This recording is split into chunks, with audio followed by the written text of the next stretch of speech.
Hello everyone, this is In-Game Arts and doing an unboxing and a breakdown of the demo.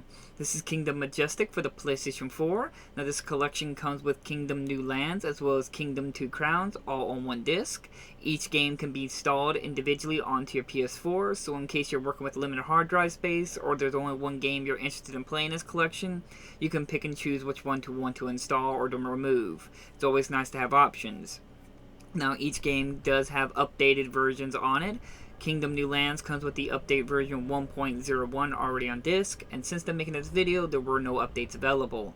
Now Kingdom 2 Crowns comes with the update version 1.09 on disc, and this update course adds a little bug fixes, tweaks, and alterations done to the game, as well as it adds the free DLC content, the Shogun style, where it's a Japan style-esque environment and sprite works, and I mean, it's pretty neat. It changes the dynamic from a medieval to a samurai-esque style Japanese orientation environment, which is really cool. It's nice to have that, but sadly, Kingdom 2 Crowns did have a pretty good size update. Its update size was 1 GB big and will take you to version 1.11.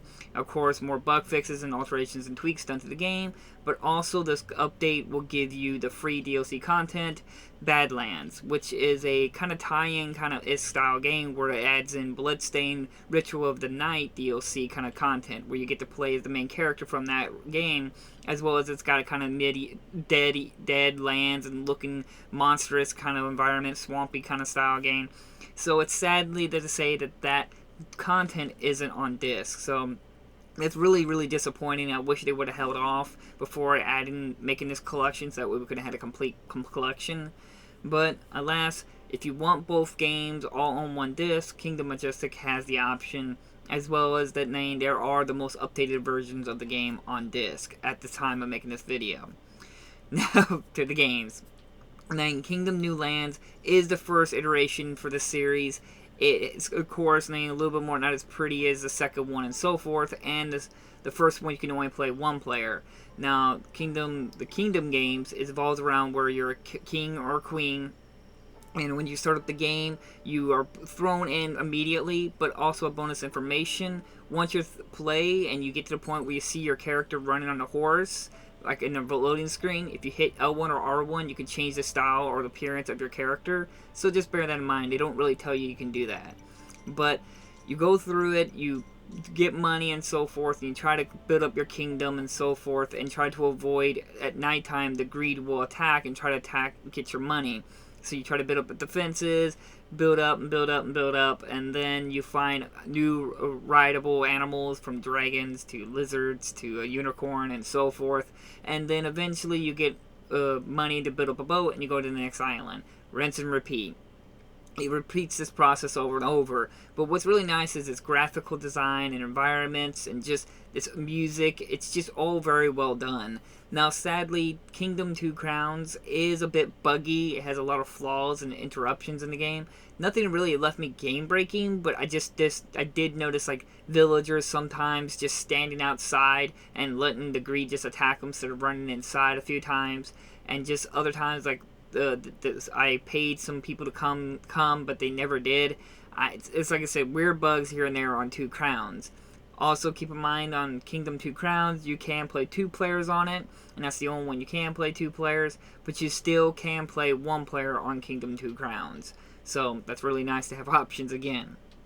Again, this is a complete collection. It's definitely a game that if you're into these kind of genres of a more slower pace, roguelike style, where every time you go to a new island, it's changed a little bit, and it's got a strategicness. You got to make sure you plan out who you're going to be buying, from archers to harvesters to workers to even knights and pikemen and so forth. And eventually you'll get more upgrades here and there for catapults. It's a lot of mix and matches of just upgrading and just rinse and repeating it and just trial and error.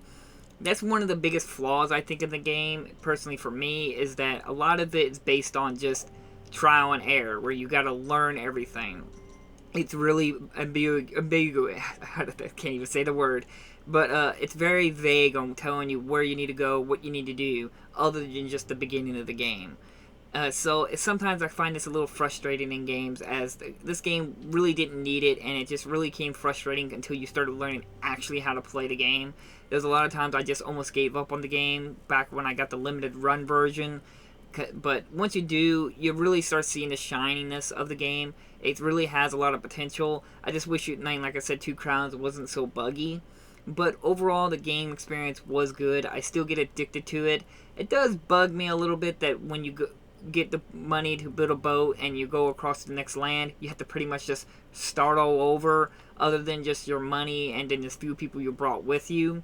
It can be a little aggravating to have to start over every single time, but it's still fun to build up your kingdom, see your kingdom grow, and get all this money and all this loot. At the beginning, you're struggling to have money, but then near the end, you got so much money, you're asking people to stop giving you money because you don't want to throw it away. But that's another thing I can point out about a flaw about the game. I wish there was more of an option that when they give you money, instead of just standing around and they'll just throw you money, I wish there was a button I can press that's like hit circle or square, and that's when they'll throw the money, not them just do it automatically. I found that a little aggravating at times, especially when I'm full on purse and they're throwing money and it's falling in the water.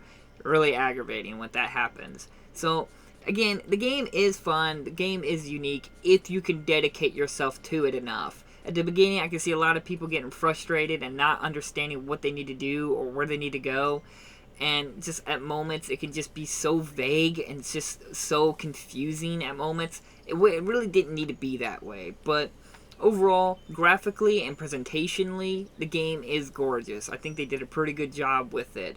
So, in my opinion, it's a better collection than other ones out there, but it's really disappointing that Two Crowns is buggy, as well as it's not the fullest up-to-date version. I'm missing the also bonus content. So it's really up to you. It's still a good collection. It's still fun to play, even by yourself or with a friend, more so with a friend on Two Crowns. Sadly, I couldn't get any footage of me playing two players with somebody, but it was a lot of fun, and it worked out a lot better when one person ran one direction and the other one ran the other direction, and we were working in tangent with each other. A lot of fun, but other than that, it's really up to you how you feel on the subject. I mean, in my opinion, if you can wait to get it a bargain bin, that's better. But if you're interested in it, or you have someone significant other or friend, you might want to play two players on Two Crowns, it's well worth to have a good time with that. So, like always, I try to leave links down in the description if you're instant copy, and I'll see you guys on the next unboxing video. Bye-bye!